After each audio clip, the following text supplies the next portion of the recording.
பொருளாதாரத்தில் ஆசீர்வாதமே இல்லைங்க. எப்பவும் கடன் கடன் கடன். எப்பவும் வீட்டுக்குள்ளே பண பிரச்சனை.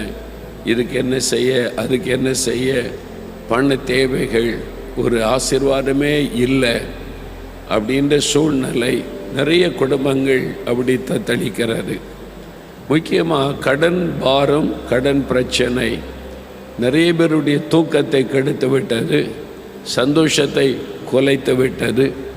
அதனால் ஒரு அவமானம், கடன் கொடுத்தவங்க அவமானப்படுத்துகிறாங்க, கேவலப்படுத்துகிறாங்க. நிறைய குடும்பங்கள் தற்கொலை பண்ணி மறிக்கிறாங்க. கடன் பிரச்சனையினால் நெருக்கப்படுவதனால சிறு பிள்ளைகளையெல்லாம் விஷம் வைத்து கொன்று கணவனை மனைவி தற்கொலை பண்ணி இந்த கடன் பிரச்சனையோடு வாழ முடியாது அப்படின்னு சொல்லி நிறைய மரணங்கள் கேள்விப்பட்டு கொண்டே இருக்கிறோம். அப்போ கடன் பிரச்சனை என்பது ஒரு பெரிய பிரச்சனை. நிறைய பேருடைய தூக்கத்தை கெடுத்து விடுகிறது, பெரிய பாதிப்பை குடும்பங்களுக்குள்ளே உண்டாக்குகிறது. அவசரப்பட்டு பண காரியத்தில் நீங்கள் எடுத்த தீர்மானங்கள் தான் உங்கள் கடன் பிரச்சனைக்கு காரணம். உங்களுடைய அவசர புத்தி, சமாளிச்சுக்கலாம், அது பார்த்துக்கலாம், எங்கே போய் பார்ப்பீங்க, எப்படி சமாளிப்பீங்க? ஆண்டவர்கிட்ட போகணும். ஆண்டவர், இதான் என்னுடைய தேவை, இதுக்கு எனக்கு வேணும், இதுக்கு வேணும், எனக்கு உதவி செய்யுங்க. கர்த்தருக்கு தெரியப்படுத்தணும்ல. ஆண்டவருக்கு தெரியப்படுத்தாமல் நீங்கள் செய்கிற காரியம்தான் நிறைய பேருடைய பிரச்சனை. அப்போ ஆண்டவருக்கு நீங்கள் தெரியப்படுத்தி தேவ சித்தத்தை நீங்கள் அறிந்து கொள்ள வேண்டியது ரொம்ப அவசியம். சில சமயம் சில நெருக்க வரும் ஊழியத்தில், இதை செஞ்சிடணும், கணக்கு போட்டால் இதுக்கு இவ்வளோ லட்சமா, இது தேவையா, இது செய்யணும். ஊழியத்தில் நெருக்கமான சூழ்நிலை வரும். நான் ஆண்டவர்கிட்ட போய், ஆண்டவரே இதுக்கு இத்தனை லட்சம் வேணுன்றாங்க, இது தேவையா, தேவையில்லாத நீங்களே தடுத்து போட்டுருங்க. அவசியமில்லாத ஒரு காரியத்துக்குள்ளே நான் உள்ளே நுழைஞ்சிடக்கூடாது, ஊழியத்துக்குள்ளே நுழைஞ்சிடக்கூடாது, தடுத்து போட்டுருங்க. ஆண்டவரே வேண்டாம். கர்த்தரே தடை பண்ணிடுவார். நான் பார்த்துருக்கேன், ஆண்டவரே தடுத்துருவார். நீங்கள் ஆண்டவர்கிட்ட பிரச்சனை கொண்டு போகணும், உங்களுடைய தேவையை சொல்லணும். உங்கள் பிள்ளைய படிக்க வைக்கணும், +2 முடிச்சிட்டாங்க, பிள்ளைய படிக்க வைக்கணும். அந்த நீட்டு தேர்வு எழுதுது, டாக்டர் ஆக்கணுன்றதான் எல்லாருடைய கனவும். அதனால் அதுக்கு எத்தனை லட்சம் ஆகும் அதை பற்றியெல்லாம் கவலை இல்லை. நீட்டு தேர்வு எழுதட்டும். எங்காவது கடனை வாங்கி, அது வேறு, கடனை வாங்கி செஞ்சிடலாம் அப்படின்னு. அப்புறம் இந்த யூனிவர்சிட்டி படிக்கணும். எல்கேஜி படிக்கும்போது யூகேஜிலேயே கடன். ஏன் உங்கள் பிள்ளைய இங்கே கொண்டு சேர்க்கணும், இந்த படிப்பு படிக்க வைக்கணும், இந்த ஸ்கூலில் சேர்க்கணும். அங்கே ஃபீஸ் அதிகங்க, 1 லட்சம் ரூபா. இங்கே 15,000 தான் இருக்கும். இல்லை, என் பிள்ளை நல்ல உயர்ந்த ஸ்கூலில் படிக்கணும். இயேசு சொன்னாரா? இயேசு சொன்னாரா அவங்கள்ட்ட இந்த ஸ்கூலில் படிக்க வைன்னு சொன்னாரா? புத்தி இருக்குதா உங்களுக்கு? ஆண்டவர் கேட்பார்ல, அவனுக்கு புத்தி இருக்காடா? உனக்கு மாத சம்பளமே இவ்வளவு தான், எதுக்கு உன் பிள்ளைய கொண்டு 1 லட்சம் ரூபா ஃபீஸ் கட்டுற ஸ்கூலில் சேர்த்த? எல்லாரும் படிக்கிறாங்க, நான் விசுவாசித்தேன். என்ன விசுவாசம் உனக்கு? நம்ம தப்பெல்லாம் நம்மக்கிட்ட வச்சுக்கிட்டு அப்புறம் ஊர் யாராவது ஹெல்ப் பண்ணுங்க, என் பிள்ளைய படிக்க வைக்க கடன் ஆகிட்டு ஹெல்ப் பண்ணுங்க, பிச்சைக்கார மாதிரி அருளது. ஏன் உனக்கு இதெல்லாம்? ஏன் இந்த ஸ்கூலில் படித்தவன் பிள்ளை டாக்டர் ஆக முடியாதா? பொய்யானதை உலகத்தில் பரப்புற. இந்த ஸ்கூலில் படித்தாதான் நீ நீட் எழுத முடியும், இந்த ஸ்கூலில் படித்தாதான் நீ பெரிய ஆள் ஆக முடியும். யார் சொன்னது? உலகம் சொல்லுவதை கேட்குறீங்க, ஆண்டவர் சொல்கிறத கேட்குறீங்களா? நீங்கள் ஆண்டவர்கிட்ட கேட்குறதே இல்லை. நம்முடைய ப்ராப்ளமே அதுதான். இன்றைக்கு பிள்ளைய எந்த ஸ்கூலில் படிக்க வைக்கணும்னு கேட்கணும் ஆண்டவர்கிட்ட. ஆண்டவர், இந்த ஸ்கூலில் இவ்வளோ ஃபீஸ் 1 லட்சம் ரூபா கேட்குறாங்க, இந்த ஸ்கூலில் 15,000 ரூபா கேட்குறாங்க, இந்த ஸ்கூலில் 20,000 கேட்குறாங்க, நான் என் பிள்ளைய எங்கே படிக்க வைக்கட்டும்னு கேட்கணும்.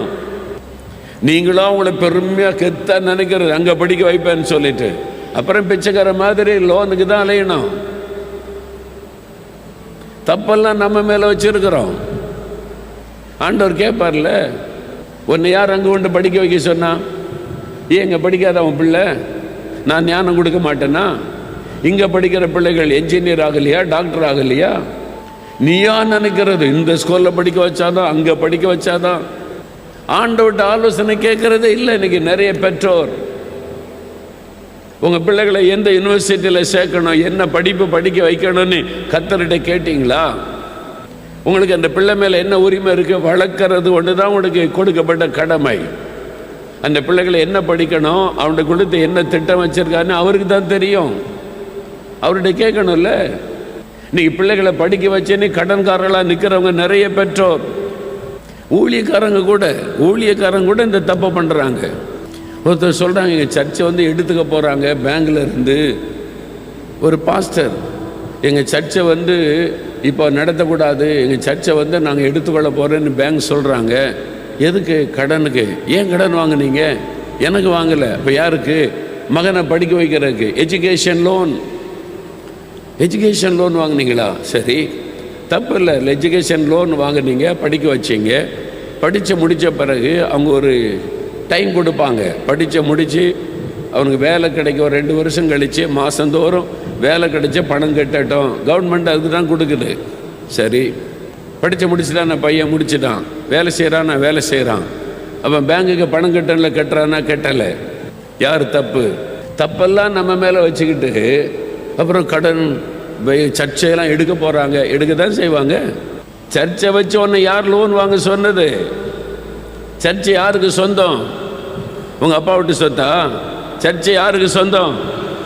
இயேசுவுக்கு சொந்தம். அதை வச்சு உன்னை எப்படி நீ லோன் வாங்க முடியும்? முதல்ல புத்தி இருக்குதா? சர்ச்சை இயேசுவுக்கு சொந்தம்.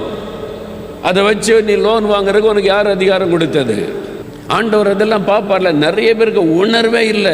ஊழியக்காரங்களும் சரி, விசுவாசிகளும் சரி, ஆண்டவர் என்ன நினைப்பார், அவர் தானே எனக்கு எல்லாம், அவர்கிட்ட கேட்கணும் என்ற உணர்வே இல்லாத கிறிஸ்தவர்களும் ஊழியர்களும். அதனால்தான் கடன் சோதனை வரும். பிள்ளைகள் சொல்லும், நான் இந்த மாதிரி படிக்கணும்னு சொல்லும். பிரச்சனை ஆண்டவர்கிட்ட கொண்டு போங்க. சிறு வயதிலே பிள்ளைகளை விசுவாசத்தில் பழக்குங்க. அப்பா செய்ய முடியாது, என்கிட்ட எனக்கு இவ்வளோதான். நம்ம ஜெபம் பண்ணுவோம், கர்த்தர் வழி திறந்தா நாங்கள் படிக்க வைக்கிறேன். ஆண்டவர் சொல்ல நிறைய பேருக்கு அற்புதம் செய்கிறார். ஆண்டவர் செய்கிறார்ல. அமெரிக்கா போயிருந்தேன். தமிழ்நாட்டிலேருந்து போன ஒரு ஏழை ஊழியக்காரருங்க.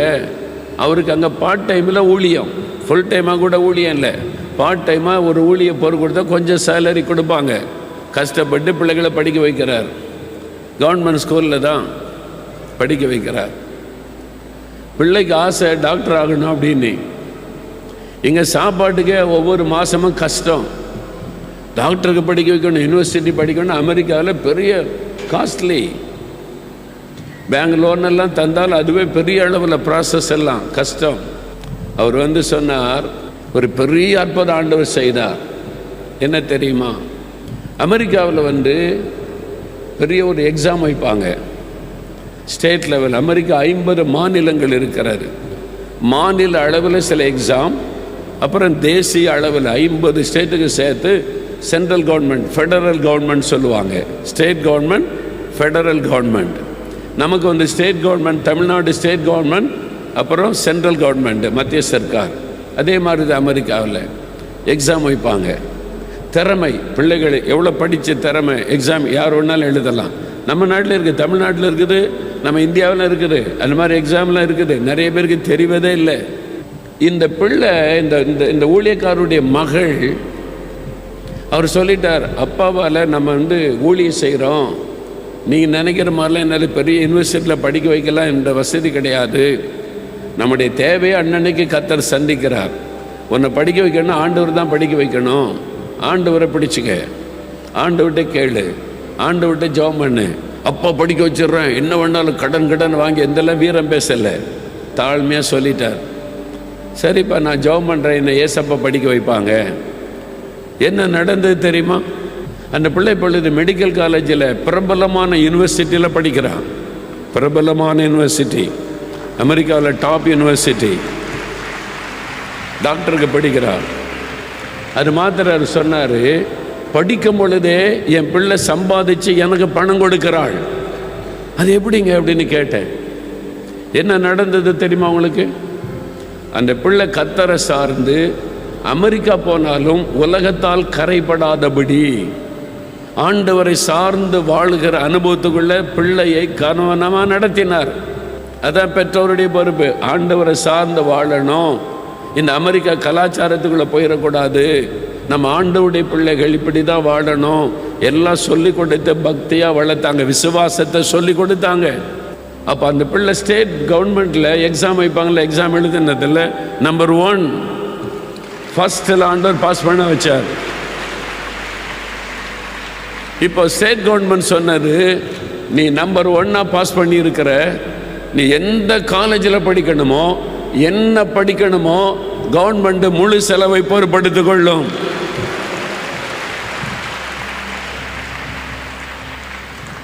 அப்போ எந்த யூனிவர்சிட்டி அவன் தேர்ந்தெடுக்கலாம், எவ்வளோ பண செலவுனால் கவர்மெண்ட் பொறுப்பு. அடுத்த ஒரு அற்புதம் நடந்தது, என்ன தெரியுமா அவங்களுக்கு? Federal government, central government, America முழுது எக்ஸாம் நடந்தது. அதுலேயும் டாப் மார்க் எடுத்து வெற்றி பெற்று விட்டாள். இப்போ ஃபெடரல் கவர்மெண்ட் சொல்லுது, நீ என்ன படிக்க விரும்புகிறியோ, எந்த யூனிவர்சிட்டியில் படிக்க விரும்புகிறியோ, உனக்கு மாதம் பணம் நாங்கள் தருகிறோம். 2 கவர்மெண்ட் பணம். நல்லா கவனிங்க. ஒரு கவர்மெண்ட் கொடுக்குற பணத்தில் அவள் படிக்கிறா, அடுத்த கவர்மெண்ட் கொடுக்குற பணத்தை வீட்டில் கொண்டு வந்து அப்பா கிட்ட கொடுக்குறா. படிக்கும் போதே சம்பாதிக்கும்படி கர்த்தர் ஆசீர்வதித்திருக்கிறார். இதுதான் ஆண்டவரை சார்ந்து வாழ்கிற வாழ்க்கை. இதை கற்றுக்கொள்ளுங்க, பிள்ளைகளுக்கு கற்றுக்கொடுங்க. நம்ம மேலே தப்பு வச்சுக்கிட்டு கடன் கடன் கடன் ஆண்டவரை கடன், யாராவது ஹெல்ப் பண்ணுவாங்களா, யாராவது உதவி செய்வாங்களா, யார் உதவி செய்ய, பிச்சைக்கார மாதிரி அலைகிறது. ஒரு ஐஸ்வர்யமுள்ள ஒரு தேவனை வைத்து கொண்டு ஏன் அப்படி அலையணும்? நம்ம தப்பு. மனம் திரும்பணும். யார்கிட்ட கேட்டு லோன் வாங்கினு கர்த்தர் கேட்பார்ல, ஆண்டவர் சொன்னால் வாங்கலாம். பிள்ளைகளை படிக்க வைக்கணும், பிஸ்னஸ் பண்ணணும், ஒரு தொழில் செய்யணும், அதுக்கு இவ்வளோ பணம் தேவை இருக்குது. கர்த்தர்கிட்ட போங்க, நான் என்ன செய்யட்டும் ஆண்டவரேன்னு கேளுங்க. ஆண்டவர் அற்புதம் செய்கிறவர் தானே. இப்போது நியாயமான கடன் சிலருக்கு, திடீர்னு ஒரு ஆக்சிடெண்ட் ஆயிட்டு, ஆஸ்பத்திரி செலவு வந்துட்டு, 1 லட்ச ரூபா செலவாயிட்டு கடன், திடீர்னு ஒரு விபத்து, திடீர்னு ஒரு வியாதி, ஒரு கிட்னி ப்ராப்ளம் வந்துட்டு, ஒய்ஃபு பிரச்சனை, அதுக்கு லோன் எடுத்து மருத்துவம் செய்து இப்போது 2 லட்சம் 3 லட்சம் லோன் ஆயிட்டு, ரொம்ப கஷ்டம்.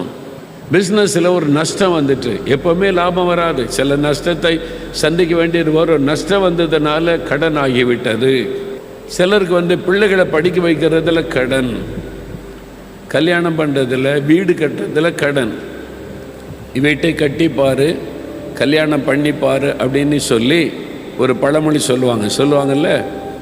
அப்போ வீடு 2மே பட்ஜெட்டில் நிற்காது.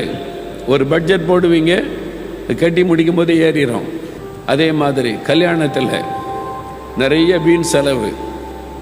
நிறைய கிறிஸ்தவங்களை பார்த்துருக்கிற கல்யாண கார்டே, ஒரு கார்டு 100 ரூபாயாம். அது ரொம்ப பெருமையாக சொல்லுவாங்க. ஒருத்தர் கல்யாண கார்டு கொண்டு வந்தாங்க, அப்படியே இந்த ராஜாக்கள் காலத்தில் அப்படி பிரித்து வாசிப்பாங்க தெரியுமா, அப்படியே அது என்ன சொல்கிறது, அப்படி சுருள், அப்படி பிரித்து வாசித்த மாதிரி சுருட்டி வைக்கிறது. ஒரு கல்யாண கார்டுக்கு 1000 ரூபா. ஒரு கல்யாண கார்டுக்கு 1000 ரூபாயா? 1000 கல்யாண கார்டு அடித்து எவ்வளோ ஆச்சு? தலை சுத்துது நமக்கு.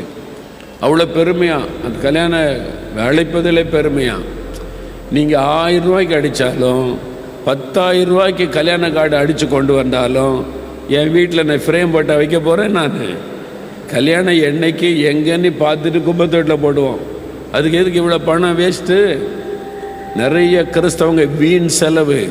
எதுக்கு? பெருமை, வீண் பெருமை. கல்யாணத்துக்கு இப்படி செலவு, அப்படி செலவு, ஆடம்பர செலவு. வசதி உள்ளவங்க அவங்க பணத்துக்கு ஏற்றபடி செலவு செய்யட்டும். நம்முடைய வருமானத்துக்கு ஏற்றபடி செலவு பண்ண பழகணும். அவங்க பண்ணுறாங்க, இவங்க பண்ணுறாங்க, நானும் பண்ணிடுறேன்.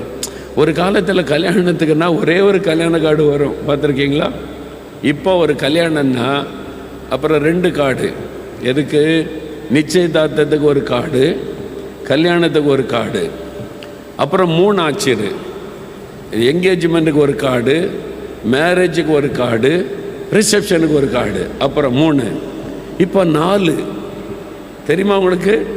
தெரியாதோ? நான் சொல்லி கொடுத்தா நீங்களும் அதை செஞ்சிடப்படாதுல்ல. இப்போ என்ன கார்டு வருதுன்னா, பூ சூடுறாங்களாம், அதுக்கு ஒரு கார்டு. பூ வைப்பாங்கள்ல தலைக்கு, பொண்ணை பார்த்தோம் பிடிச்ச உடனே தலைக்கு பூ வச்சிட்டோன்னு சொல்லுவாங்க. அது பொண்ணை பிடிச்சிருக்கு, எங்கள் அந்த பிள்ளையை நாங்கள் ஏற்றுக்கொள்றேன்னு தலையில் பூ வைப்பாங்க, அது பூ வைக்கிறேன்னு சொல்லுவாங்க. இப்போ அதுக்கு ஒரு கார்டு. எதுக்குன்னா ஃப்ளவர் சூடுறாங்களாம். எத்தனை கார்டுங்க? கோடி கோடியாக சம்பாதிக்கிறாங்க, பிஸ்னஸ் பண்ணால் பணம் இருக்குது, செஞ்சுட்டு போட்டோம்.